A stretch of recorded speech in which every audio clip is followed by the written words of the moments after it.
안녕하세요. 허브경제TV입니다. 오늘 볼 종목은요, SK바이오팜을 좀 보도록 하겠습니다. 오늘 시장도 결국 이제 로봇, 근데 이거 바이오가 좀 받쳐주는 그런 시장이었거든요. 로봇이 올라갈 때 바이오가 살짝 밀렸다가 바이오가 올라갈 때 로봇이 살짝 조정받는 이런 식으로 좀 순환이 되었던 하루였던 것 같다라고 보시면 됩니다. 우리 SK바이오팜은 지금 여기 13만원 언저리 라인 요 정도 구간에서는 내가 만약에 없다라고 하면은 도전을 해봐도 되는 거죠. 왜냐면은 이 고점 라인을 강력하게 돌파를 했으니 눌리는 구간에서도 지지를 보여줄 자리거든요. 그렇기 때문에 요 정도 구간에서는 만약에 내가 이 영역에서부터 이거를 오랫동안 찍어드렸잖아요. 그쵸? 여기서도 찍고 여기서도 찍고 여기서도 찍었었던 종목이에요.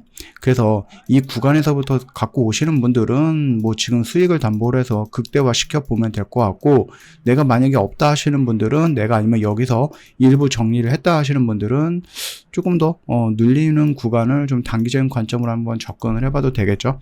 물론 내가 조금 더 길게 보겠다 하시는 분들은 글쎄요, 조금 더 봐야 되겠죠. 왜냐면 이게 지금 이 파란색 라인이 뭐예요? 고점의 영역이었던 그 추세 라인이었고, 이 라인은 저점의 영역이었던 추세 라인, 그리고 이 고점과 저점의 중간이었던 추세 라인이죠. 그래서 요 13만원 요 정도 구간이 주가가 이렇게 올 때쯤이면은 얘도 이렇게 올라가고 요 언저리에서 거의 맞물리지 않을까라고 생각을 하는 거죠. 그래서 요 정도 구간에서는 내가 한번 도전을 다시 새롭게 해봐도 되지 않을까 이런 생각을 합니다. 자, 어찌됐든 간에 SK바이오팜은 세노마메이트로 어마어마하게 돈을 많이 벌고 있고 흑자 기업으로 전환이 된 굉장히 좋은 약을 갖고 있는데, 이거 하나만으로는 부족하죠. 왜냐면은 너무 이쪽에 몰빵되어 있어, 매출이. 그러니까는 이거를 좀 타개하거나 조금 더 뛰어넘을 수 있는, 예전에 그 빅히트, 지금 하이브죠. 하이브가 상장을 했을 때 이 BTS 하나만 가지고 상장을 했던, 그래서 굉장히 위험하다라고 느꼈지만 지금 몇 년이 흐르고 나서 어떻게 됐습니까? 굉장히 많은 그룹들이 형성이 되고 있죠. 그래서 BTS가 군대를 가 있음에도 불구하고 매출이 확 떨어지거나 그러지 않고, 다른 것들이 또 열심히, 다른 그룹들이 또 열심히 돈을 벌었죠. 그것과 똑같다라는 거죠. 세노마메이트도 어느 순간 이제 성장의 한계가 있을 거란 말이에요. 세노마메이트도 결국 어느 순간 돈을 버는 것이 제한이 되고 조금씩 매출이 떨어질 가능성이 있다라는 겁니다.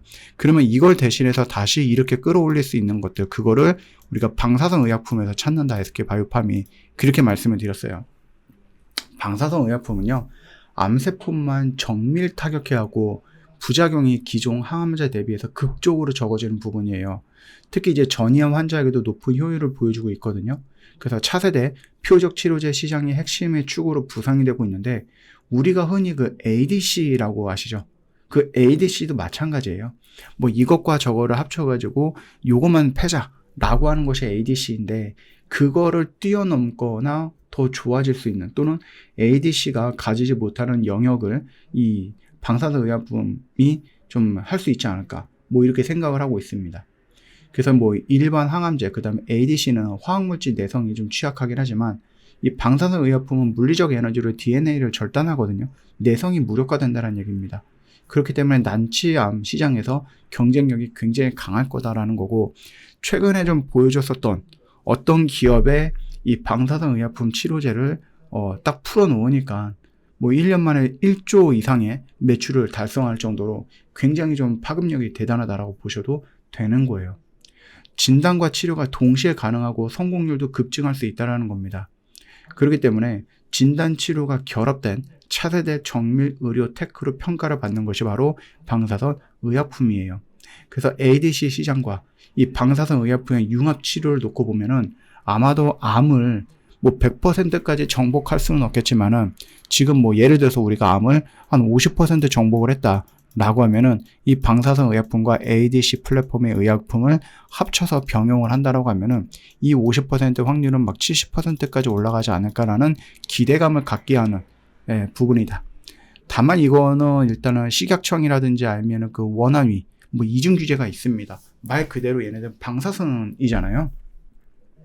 그렇기 때문에 이런 부분들에 대해서 좀 이중적인 규제라든지 여러 가지 것들에 좀 있을 거예요. 그래서 개발을 한다든지 아니면 허가가 나오는 속도가 좀 지연이 될 가능성은 있다라는 부분입니다. 그리고 방사선 동위원소는 반감기가 좀 짧아요.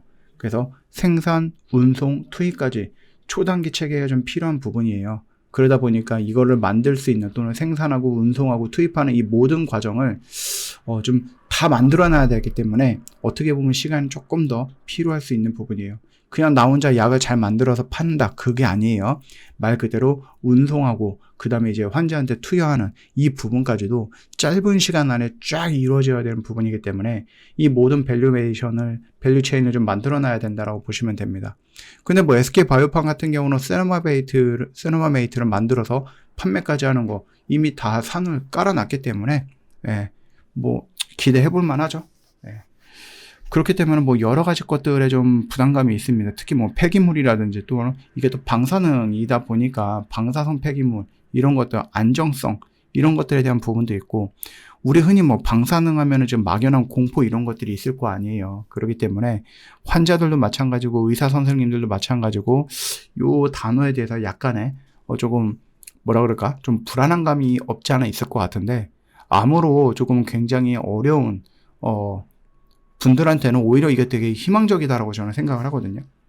그래서 오늘날 굉장히 좀 빠르게 주목을 받고 있는 차세대 암 치료제, 그게 방사선 의약품 시장이 될 거예요. 그렇기 때문에 SK바이오팜이 뭐 유럽과 미국에서도 이 원료라든지 이런 것들을 좀 안정적으로 공급할 수 있게끔 이미 깔아놨고, 그리고 이제 2가지 후보 물질도 만들어놨고, 그 중에 하나는 올해쯤에 아마 뭐 임상 1상을 하겠다라고 해서 뭐 의견서라든지 이런 것들도 제출할 거라고 좀 보고 있습니다. 그래서 우리는 이 방사선 의약품이 조금 만들어지는 데는 몇 년이라는 시간이 걸리긴 하겠지만 그래도 뭐 중간중간에 뭐 잘 되고 있어 이런 것들에 대한 이야기가 나와도 충분히 뭐한다? SK바이오팜의 가치는 조금씩 한번 레벨업 할 수 있다. 계단식으로 레벨업 할 수 있다. 이렇게 좀 보시면 될 것 같습니다. 그래서 오늘은 뭐 SK바이오팜의 자체적인 부분보다는 방사선 의약품에 대해서 좀 말씀을 드렸던 하루였네요. 저 허브경제TV 공식 채널 보시면은요, 뭐 저희 오늘도 또 열심히 매매를 했고요. 여기 현대오토웨버 보이시죠? 요거는 저희가 무료 추천 종목으로 여러분들한테 제공을 해드렸던 겁니다. 라이브 방송에서 저희가 이런 식으로 제공을 해드리고 있으니까 참여하시면 되겠고, 오늘도 저희가 라방 했는데 보셨는지는 모르겠네요. 다음 주에 저희가 또 무료 종목 라이브 방송에서 제공을 해드릴 거예요. 그러니까 그거 챙겨 가시면 도움이 될 것 같고, 오늘 저희가 뭐 수익도 좀 크게 나오고 그러다 보니까 하루 정도 스팟 이벤트 진행을 하고 있으니까 요거 놓치지 마시고 여러분들 꼭 챙겨 가십시오. 저희 하이파이브가 있는데 여러분들 뭐 초반에 할 때 막 1년을 해야 돼, 6개월을 해야 돼, 막 이런 것들 기간에 대한 부담감이 있죠. 그래서 저희가 일주일만 해보세요 라고 하이파이브를 만들어 놨습니다. 일주일 해보시고 마음에 들면 연장하고 마음에 안 들면 안 하면 되는 겁니다. 나는 초반부터 6개월 해야 돼, 1년 해야 돼 이런 기간적인 부담감 저희가 확 줄여놨으니까 부담 갖지 마시고 오십시오. 오셔서 같이 한번 이런 거 매매해보자 라고 말씀을 좀 드리고 싶어요. 오늘 하루도 고생 많으셨습니다.